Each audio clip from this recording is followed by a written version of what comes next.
Her bir adam uktaganda özünün töşөгүнө daarаты менен жатса, ошол адамдын дуасы кабыл болот дейт.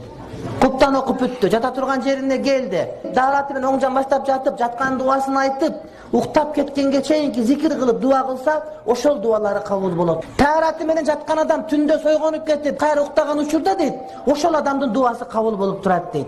Демек, оны алактайсың. Балаң Москвада, кызың Санкт-Петербургда, күйөө балаң дагы тиякта, дагы бирөөсү биякта. Ата-эне сенде уйку жок. Сен daarат менен жатсаң, түндө туруп балдарың эстегенде дуа кылсаң, ошонун баары кабыл болот. Туруп да шарт эмес, кыбланы карап шарт эмес. Оодарылып дуа кылсаң, ошоң дуаң баары кабыл болот. Ишиңде береке жок, соодаңда береке жок, катының кетип калган, эриң сени күнү урат. Качан дуа кыласың? Daarат менен укта. Түндө койгонуп кеткенде тилек кылсаң, тилегиң ошол учурда кабыл болот. Муну пайгамбарыбыз алейхиссалам ошентип риваят кылат. Бул хадис имам Тирмизиде 3526 номер.